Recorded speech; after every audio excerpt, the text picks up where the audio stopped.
Oh my God, babe. Who got bars like you love me? You on my mama you didn't. You on your mama you drew that? Oh my God, you drew that for me? When I get out, I'm going to kill you. He said it. She heard it. Prison walls separated them for years. Then one day, they didn't. Valentine's Day 2024, a grocery store parking lot in broad daylight. Chasity Patterson agreed to meet her ex. To talk, she told herself. To find closure. To prove she wasn't afraid anymore. Her kids were waiting at home. Homework spread across the kitchen table. Dinner plans, normal Tuesday evening things. But Chasity never came back. What happened in that parking lot turned Valentine's Day into a crime scene, turned flowers and chocolates into evidence markers, turned a mother's attempt at peace into her final moments. The threat wasn't empty, the danger wasn't imaginary, and the meeting that seemed so reasonable in daylight became the decision her children would question forever. Was she brave to face him? Or did she walk straight into a promise he'd been making for years? You're watching The Exposed Crime. We tell the stories that need to be told. Domestic violence, toxic relationships, and the lives lost behind closed doors. No sugarcoating, no excuses, just the truth. If you're new here, subscribe and join us as we shed light on stories that the world needs to hear. Chasity Patterson was 29 years old, mother of 2. She worked hard, kept her head down, and built a life away from the chaos that nearly destroyed her. Years earlier, she'd been with a man named Cedric. The relationship was toxic, arguments that escalated, control that tightened, love that twisted into something unrecognizable. When it finally ended, she thought she was free. But Cedric didn't let go easily. He was arrested, convicted, sent to prison, and before the cell door closed, he made her a promise: "I'm going to kill you when I get out." Chasity moved on, raised her children, dated again, created routines that felt safe. Distance became her shield, time became her healer. Then, in early 2024, Cedric was released. Friends and family later said they warned her, told her to stay away, reminded her of the threat. But Chasity believed in closure. She believed people could change. She believed that meeting in a public place, in daylight, surrounded by shoppers and families, would keep her safe. On Valentine's Day morning, her phone buzzed. A message from Cedric. He wanted to talk, face to face. The grocery store parking lot, noon. She could have ignored it, blocked the number, called the police. Instead, she replied, "Okay." Why did she go? That's the question her family still asks. Was it courage? A need for answers? Or did she underestimate how serious a threat becomes when the person making it gets out? Chasity kissed her kids that morning, told them she'd be back soon. Her daughter asked where she was going. "Just running errands," she said. The last image her children have of their mother is her walking out the door with her phone in her hand and car keys jingling. Normal, routine, unremarkable. By that evening, detectives would be standing in their living room. By that evening, everything would be different. Chasity Patterson thought she was meeting her past. What she didn't realize was that her past had never stopped planning for this moment. The clock was already ticking, and the man waiting in that parking lot had spent years behind bars with only one thought on his mind.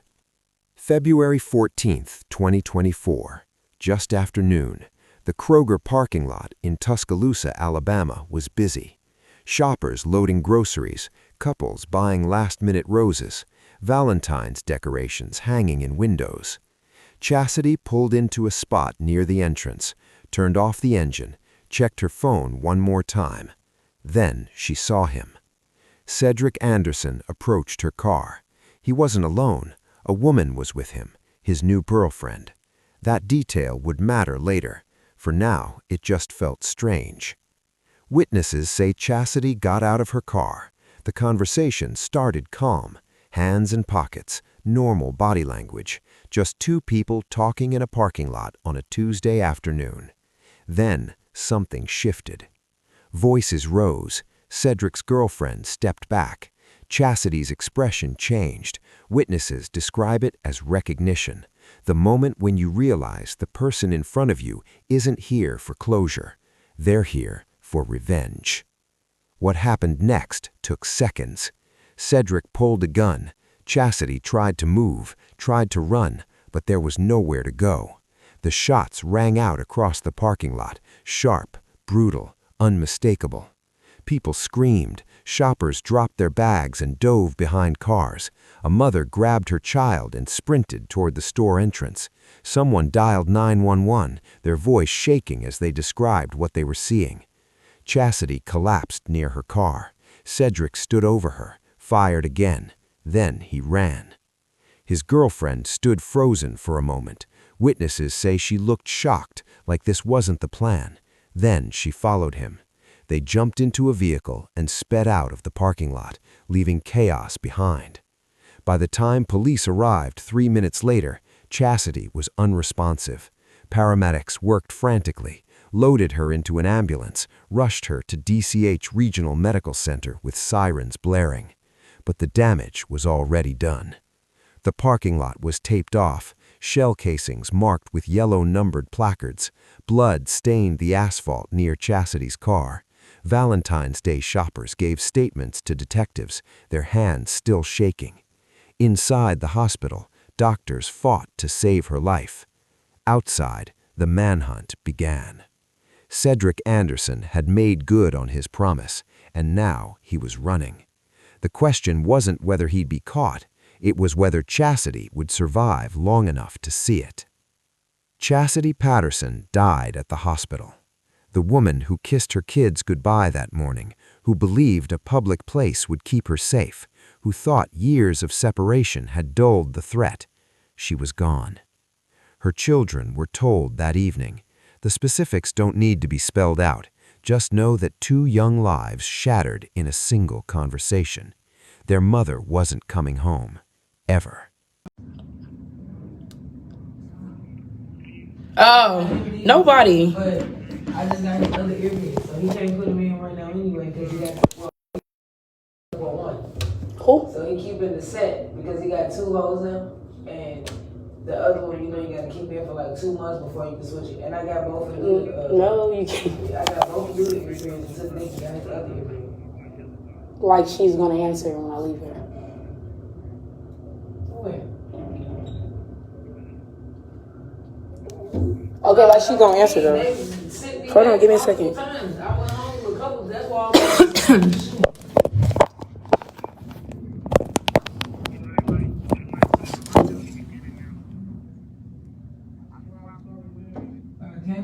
They can't even hear you guys. Scheduled for you and Tommy. His floor can't get no business. They can't even hear you. Huh? I don't know. Away. I was like, all right. Tyreek was with me. I took him back home and everything because I had to come back multiple times. I was bringing him to see his dad. Please, can I see that again? Y'all, he got me a picture drawn of me and him. I don't give a fuck. Babe, let me see it. It was so beautiful. I looked hella cute though. Babe, please. Can I please see it? Like the door won't open. Please, no, babe, I'm not talking to you till you show me that. Why'd you give me a glimpse? You said you want me down here to see something, but you didn't show me it. You didn't. I barely seen it. I seen a glimpse. Can I please show my life? Why? Is it not finished? And then when I left, went to the house, came back. Oh, you want to send it? Oh, okay. Let me see that. Somebody was up here and they was like. While the family collapsed inward, the manhunt exploded outward. Cedric Anderson was on the run. Police issued a bolo, "Be on the lookout." His face appeared on news channels across Alabama. Tips poured in. Sightings, real and imagined, flooded the hotline. His girlfriend, the woman who'd been with him in the parking lot, was picked up within hours. She told investigators what happened, confirmed Cedric was the shooter, said she didn't know he was going to do it. Whether that's true is debatable. What's certain is that she watched Chasity die and then got in the car. Cedric stayed hidden for days. Police tracked his phone, followed leads, checked with known associates. He wasn't a criminal mastermind, he was a desperate man with limited options and a fresh murder charge. Finally, on February 17th, 3 days after the shooting, authorities located Cedric in Mississippi. He didn't go quietly. There was a confrontation. Details are murky, but what's confirmed is this: Cedric Anderson died during the arrest.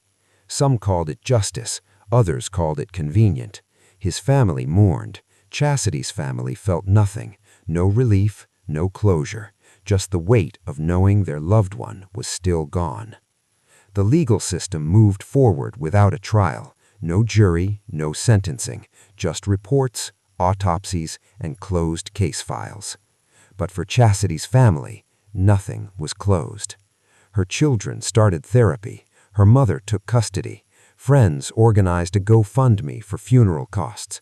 The community held a vigil, candles and flowers piled near the Kroger entrance. People who never met Chasity Patterson showed up to mourn her. Because her story wasn't unique. That's the horror of it. Women are killed by intimate partners every single day in America. Threats are dismissed, warning signs are ignored, and families are left asking the same agonizing question: why didn't we do more? Chastity's death wasn't random, it was preventable, and that's what makes it unbearable. Let's rewind. Back before the parking lot, before Valentine's Day, before the release from prison. What were the signs? Cedric Anderson had a history: domestic violence charges, restraining orders, a pattern of escalating behavior. And that threat, the explicit, documented promise to kill Chasity when he got out. It wasn't vague, it wasn't implied. He said the words out loud. So why was he released? Why was Chasity not protected? Why did the system that locked him up also let him walk free without monitoring, without intervention, without a single safety measure in place for the woman he threatened? These aren't rhetorical questions. They're systemic failures. In Alabama, like many states, threats made during incarceration are taken seriously until the sentence ends. Then the oversight stops. Parole officers are overworked. Restraining orders are pieces of paper, not bulletproof vests. And the responsibility for safety falls entirely on the victim. Chastity's friends said she knew he was out. Some begged her not to engage. One friend told investigators she'd warned Chasity the week before. He's dangerous. Don't meet him. Don't even respond. But Chasity wanted resolution. She wanted to believe the threat was old anger, not a current plan. She wanted to prove she wasn't living in fear. And that optimism killed her. Domestic violence experts call this the closure trap. Victims convince themselves that one final conversation will end things cleanly, that if they just explain themselves or hear the abuser out or show they're not afraid, things will get better. They don't. Abusers don't seek closure, they seek control. And when they lose it, they destroy what they can't have. Chasity Patterson is one of thousands. Every year, intimate partner violence claims over 1,800 lives in the U.S. Most victims know their killer. Most have left the relationship. And most believed distance would save them. But distance doesn't stop a bullet. After Chastity's death, advocates pushed for legislative change, stronger monitoring of released offenders, mandatory check-ins with threatened victims, expanded protection orders. Some changes passed, others stalled. Because the truth is uncomfortable. We know how to prevent these deaths. We have the tools, the resources, the research. What we lack is the will to prioritize women's lives over bureaucratic convenience and underfunded systems. Chasity Patterson deserved better. She deserved a system that took the threat seriously. She deserved to live. Chastity's children are growing up without her. They'll have birthdays she won't attend, graduations she won't photograph, milestones marked by absence.